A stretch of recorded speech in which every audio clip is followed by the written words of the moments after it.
Stop. Before you say another word, ask yourself how many secrets in your life are quietly destroying you. Friends, family, even the people you trust most. They're watching, collecting, waiting. Every time you overshare, you give someone a weapon they'll use without mercy. Today, I'm revealing 7 things you should never, ever tell anyone. And if you protect these, you protect your power, your reputation, and maybe even your life. Watch closely, because most people will ignore this and regret it.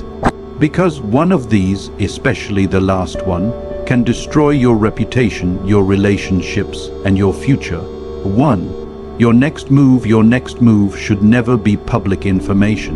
The moment you speak about what you're about to do, you lose a part of your power, not all at once, but enough to slow you down, distract you, or quietly destroy your momentum. People love to say, share your goals so others can support you. That sounds good in theory, but in reality it exposes you, because the moment you reveal your plan, you invite opinions, and most opinions are rooted in fear, insecurity, or silent competition. Niccolo Machiavelli built his philosophy on one brutal truth. Control comes from limiting what others know about you. The less they know, the less they can interfere. When you tell someone your next move, a few things start happening immediately. Some will doubt you, not openly, but subtly. They'll question your timing, your ability, your decision making. Others will compete with you, trying to get there first or undermine your progress. And some, even if they smile in your face, will quietly hope you fail so they can feel comfortable staying the same. What worse is the psychological trap. The moment you talk about your plans, your brain releases a sense of reward, as if you've already achieved something. You feel productive without doing the work. That false sense of progress kills urgency. It weakens discipline, and slowly your execution starts to fade. Silence, on the other hand, sharpens you. When no one knows what you're doing, there's no pressure to perform for others, no need to explain delays, no external noise, just you and the mission. You move cleaner, faster, more focused. And here's the real advantage: surprise. When people don't see your move coming, they can't prepare for it, they can't block it, question it, or influence it. You remove their ability to interfere simply by staying quiet. Think about it. Respect doesn't come from what you say you'll do, it comes from what you've already done. Announced plans invite judgment, completed actions demand respect. So stop explaining yourself, stop seeking validation, stop announcing your next step like it needs approval. Move in silence, build in private, execute without warning. And when it's done, let the results speak so loudly that explanation become unnecessary. 2. Your weakness is the most dangerous thing you can expose to the wrong person. The moment you reveal where you're fragile, you give others a map of exactly where to strike. You may think you're being honest, open, or real, but in many cases, you're simply making yourself easier to control. Marcus Aurelius emphasized discipline over emotional display. His philosophy wasn't about suppressing feelings. It was about mastering them privately, because once your emotions are visible to everyone, they stop being yours. Here's the uncomfortable truth: not everyone who listens to your pain wants to heal it. Some are observing, some are comparing, and some are quietly storing that information for later. What you see as vulnerability, they see as leverage. You tell someone you struggle with confidence, now they know how to shake you. You admit you fear rejection, now they know how to control your behavior. You reveal your insecurities, now they know how to dominate your mindset, and they won't always use it immediately. That's what makes it dangerous. They wait, they watch, then at the perfect moment during an argument, competition, or power shift, they bring it back and hit exactly where it hurts. Think back. Has anyone ever used your own words against you? Something you trusted them with suddenly turned into a weapon. That wasn't an accident. That was information being used strategically. This doesn't mean you should never open up. It means you must be extremely selective about who earns access to your inner world. Not everyone deserves to see you unguarded, because once people see your cracks, they stop seeing your strength. There's also a deeper layer to this. Constantly talking about your weaknesses reinforces them. The more you verbalize your struggles, the more you identify with them. You begin to live inside that narrative instead of rising above it. Strength is built in private. Growth happens when you confront your flaws alone without broadcasting them for validation. You fix the problem before you ever speak about it. Real power comes from being unreadable, from having control over your reactions, from not giving people the emotional blueprint to manipulate you. So don't advertise your wounds. Don't hand out your insecurities like they are harmless truths. Work on them, master them, eliminate them quietly, because the less people know about what breaks you, the harder it becomes to break you at all. 3. Your income is not just a number, it's leverage, and the moment you reveal it carelessly, you lose control over how people see you, treat you, and interact with you. Money changes dynamics, not just in your lifestyle, but in your relationships. The second people know what you earn, they stop seeing you the same way. Some will admire you, but that admiration often hides comparison. Others will feel threatened, and a few will start calculating how they can benefit from you. Niccolo Machiavelli understood this principle in a different form. Power must be controlled, not displayed, because when power is visible, it becomes a target. The same applies to money. When you openly share your income, you invite judgment. People begin to measure you against themselves. If you earn more, they may feel inferior, and instead of improving themselves, they'll try to bring you down to their level. If you earn less, they may lose respect for you. Either way, you lose, and then comes expectation. The moment people believe you have money, they start assigning you responsibilities you never agreed to. Suddenly, you're the one expected to pay, to help, to lend, to rescue. And if you refuse, you're labeled selfish, arrogant, or ungrateful. You didn't change, but their perception of you did. In relationships, this becomes even more dangerous. If a partner knows you earn more, the balance of power shifts. They may rely on you too much, or silently compete with you. Money becomes a tool for control. Either they try to access it, or they resent you for having it. In family, it can become a burden. You're no longer just a son, a brother, or a relative. You're the successful one, the one who should fix problems, carry weight, and never say no. And the moment you set boundaries, you become the villain. This is why silence in protection.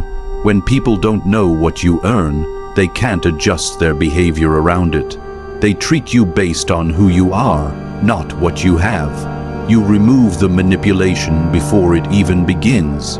There's also a strategic advantage to staying quiet. When your financial position is unknown, you become unpredictable.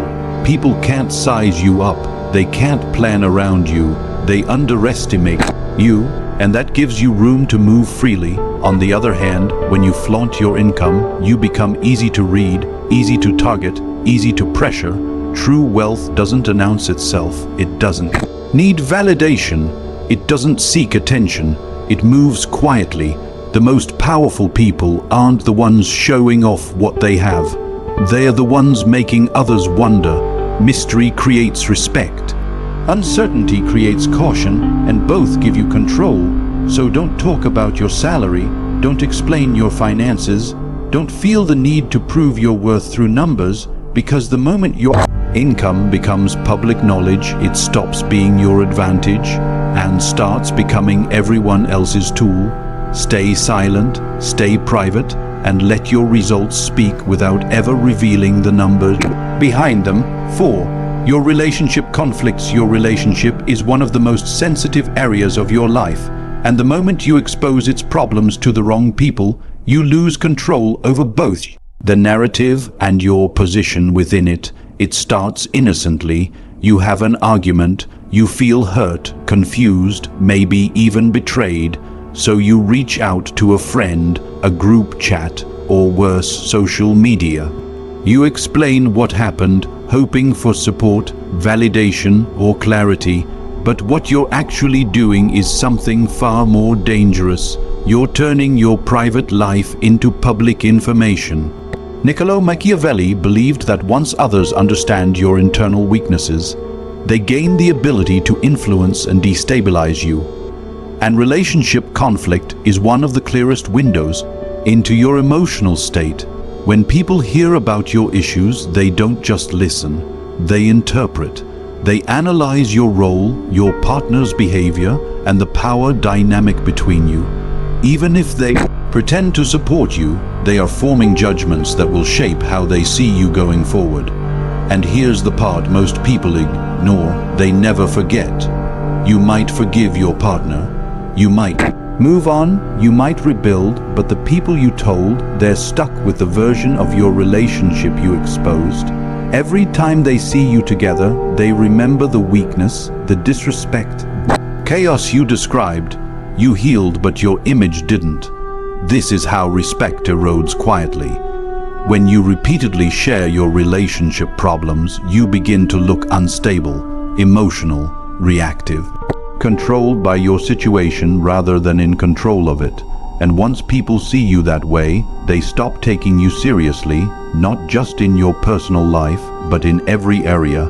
In professional environments, it's even worse. If colleagues or clients become aware of your personal drama, they start questioning your focus and discipline. They may not say it out loud, but the thought is there. If he can't manage his personal life, can he really handle responsibility? Your credibility takes a hit, and you don't even realize it. There's also another layer. People don't always want your relationship to succeed. Some enjoy the drama. Some compare it to their own lives to feel better, and some, consciously or not, will give advice that creates more distance, more confusion, more instability. Because your conflict becomes their entertainment, the more you share, the more opinions you invite. And the more opinions you absorb, the less clarity you have. You start making decisions based on external voices instead of internal understanding. That's how control slips away. Now, this doesn't mean you should isolate yourself or suppress everything. It means you must be selective. If you truly need guidance, seek it from someone qualified, someone who operates above emotion, not inside it. A mentor, a professional, someone who values resolution over reaction. But random people, they haven't earned access to something that personal. Because the truth is simple, people respect what you protect. If your relationship is strong, keep it private. If it's struggling, handle it internally or with the right help. If it's broken, fix it or walk away. But don't broadcast the damage while you're still inside it. Silence doesn't mean weakness, it means control. When you keep your relationship conflicts private, you maintain your dignity, your authority, and your image. You don't give people a script to judge you by. You don't give them moments to replay in their minds. You remain composed, stable, unreadable, and in a world where everyone overshares their chaos, that alone sets you apart. 5. Your family problems. Your family is your foundation. And whether that foundation is strong or broken, it is not something the world needs access to. The moment you start revealing your family problems to the wrong people, you lose control over how they see you. And once that image is formed, it's almost impossible to change. It often begins with honesty. Someone asks about your past, your home, your upbringing. You open up. You talk about the chaos, the absence, the fights, the trauma. It feels relieving in the moment, like you're finally being understood. But what you're actually doing is giving people a story. And people love stories, especially the ones that make them feel superior. Niccolo Machiavelli understood how perception shapes power. Once people attach a narrative to you, they don't separate you from it. They don't see your growth, they see your origin. You might say, I came from a broken home. They hear, he's unstable. You might say, my family struggled. They hear, he carries baggage. You might say, there was chaos growing up. They hear, he's shaped by dysfunction. And the dangerous part, they don't always say it out loud. It becomes a silent filter through which they judge your actions, your decisions, your potential. In professional spaces, this can quietly cost you opportunities. People want reliability, stability, leadership. If they associate you with unresolved family chaos, even subconsciously, they may hesitate to trust you with responsibility, not because you're incapable, but because of the image you created by oversharing. In social circles, it becomes gossip. You might think someone is listening with empathy, but later, your story becomes a topic in another conversation. Not out of cruelty, but out of habit. People pass information, they discuss it, they reshape it, and suddenly your private life becomes public knowledge in places you've never even been. That's how dignity gets chipped away quietly, piece by piece. There's also a deeper psychological effect. When you constantly speak about your family problems, you stay attached to them, you relive them, you reinforce them as part of your identity instead of something you've grown beyond. You don't rise above the story, you become it. That's why strength is built in silence. You don't deny your past. You don't pretend it didn't happen, but you don't hand it out freely either. You process it internally. You heal privately. You turn it into discipline, resilience, and control. And then you let people see the result, not the struggle behind it. Marcus Aurelius taught that your mind takes the shape of what you focus on. If you constantly revisit dysfunction, your energy reflects it. But if you focus on growth, your presence reflects strength. People respect what appears stable. They trust what feels controlled. And they follow what seems grounded. When you overshare family problems, you risk losing all three. This doesn't mean you should never talk about your past. It means not everyone has earned the right to hear it. Trust should be built, not assumed, and your most personal experiences should only be shared with those who have proven they can handle them with respect, not curiosity. Because once your story leaves your mouth, it no longer belongs to you, so protect it. Keep your family matters private. Heal without an audience, grow without announcing the pain, and when the world looks at you, let them see strength, not the chaos you came from. That's how you maintain control. 6. Your long-term goals. Your long-term goals are not just plans. They are your blueprint for transformation. They represent the version of you that doesn't exist yet, and that's exactly why they must be protected. The moment you start sharing your big vision with the wrong people, you expose it to forces that can weaken, distort, or completely destroy it. It feels natural to talk about your ambitions. You're excited. You see the future clearly. You want others to see it too. So you speak about the business you're going to build, the money you're going to make, the life you're going to create. And in that moment, something dangerous happens. You receive validation. People nod, they say, "That's amazing." They praise your vision, and your brain rewards you for it. It releases satisfaction as if progress has already been made, but nothing has been built. This is the hidden trap. The more you talk about your long-term goals, the more your mind confuses attention with achievement. You feel like you're moving forward, but in reality, you're standing still. Niccolo Machiavelli understood the importance of controlled information. He knew that revealing intentions too early gives others the ability to interfere. And when it comes to long-term goals, interference doesn't always look like sabotage.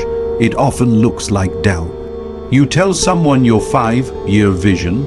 They respond with questions. Is that realistic?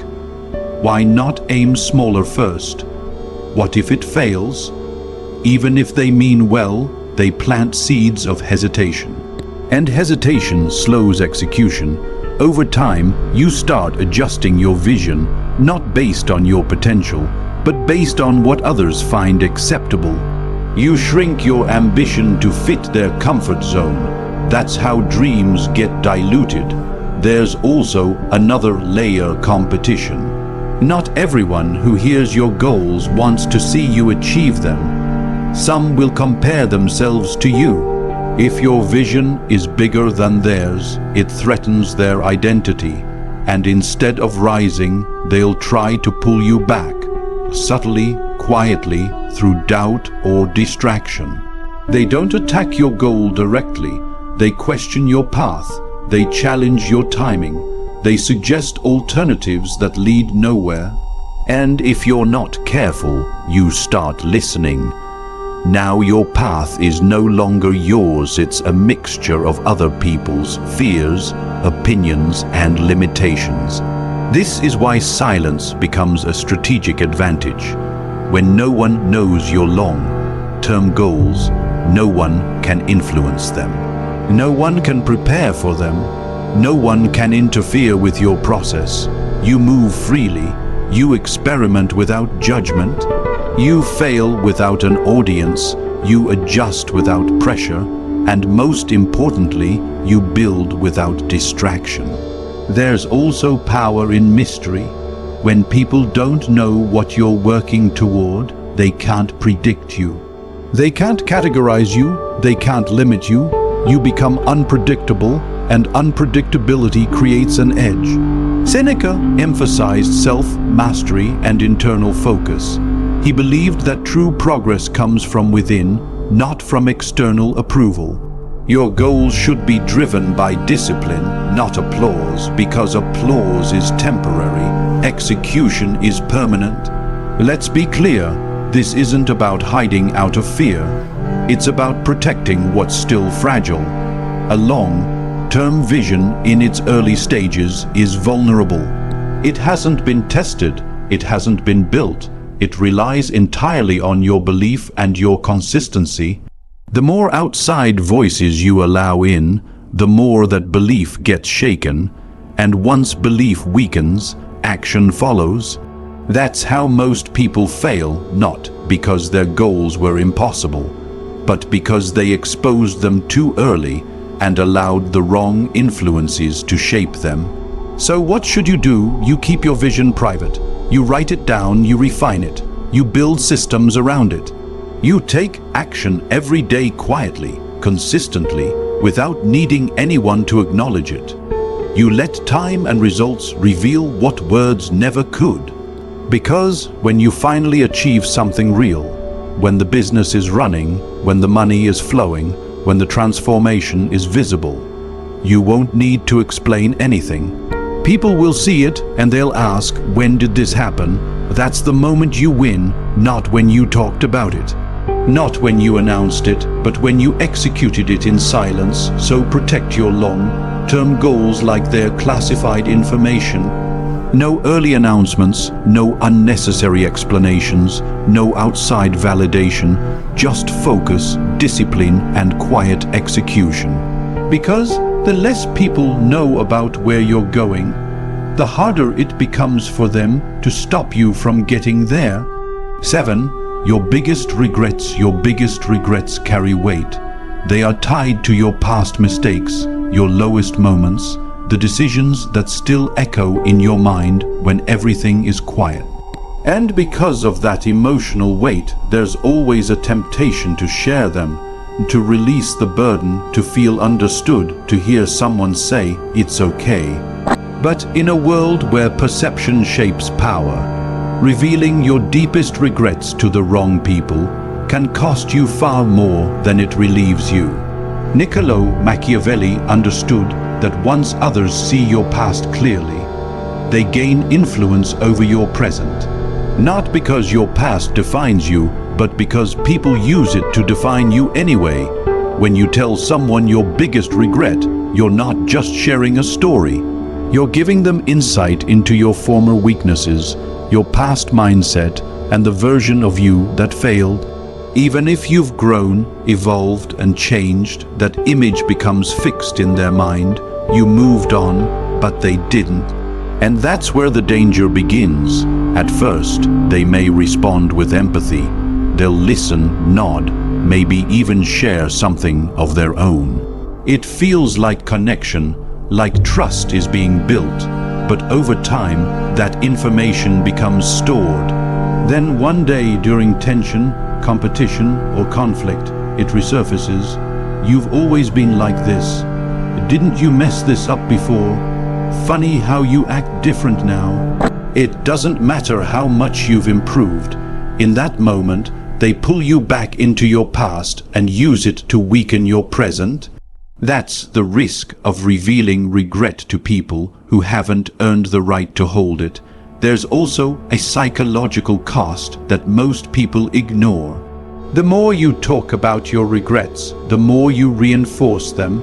You keep revisiting the same identity, the one who made the mistake, the one who failed, the one who lost control. Instead of moving forward, you stay anchored. Seneca taught that true strength comes from mastering your internal world. Not by denying your past, but by refusing to let it control your present actions. Regret, when handled correctly, becomes discipline. It becomes a silent guide that shapes better decisions. But when it's constantly spoken, it becomes a label. And labels are dangerous because people remember them more than your progress. Here's a harsh truth. Your past is more interesting to others than your future.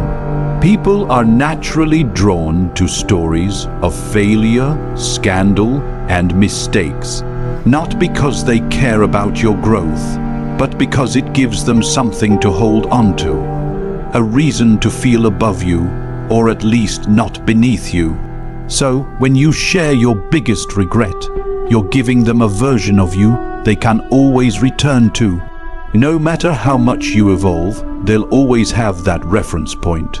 This doesn't mean you should suppress everything or pretend your past didn't happen. It means you choose carefully who gets access to that part of your life, because trust is not built on how much you reveal. It's built on who proves they can handle what you reveal. There are very few people in life who can hear your deepest regret and still see your full potential without judgment. Those are the only people who deserve that level of honesty.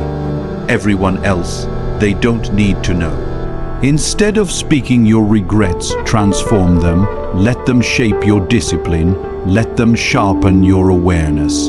Let them guide your decisions quietly, without becoming part of your public identity. If you made mistakes in relationships, become more controlled. Don't explain the past. If you failed financially, become smarter. Don't announce the failure. If you lost control before, build discipline. Don't narrate the chaos. Let your improvement speak. Because when people see strength without knowing the struggle behind it, they respect it more. There's no weakness to attach to it, no story to undermine it, just results. Marcus Aurelius believed that you don't need to explain your philosophy. Your life should demonstrate it. The same applies here. You don't need to explain your past. You need to outgrow it so completely that it becomes irrelevant. So don't hand your regrets to people who haven't earned your trust. Don't turn your past into a story others can repeat. And don't confuse emotional relief with long-term strength. Carry your regrets with discipline, not with confession. Use them as fuel, not as conversation. Because the moment your past becomes public, it stops being your lesson and starts becoming someone else's weapon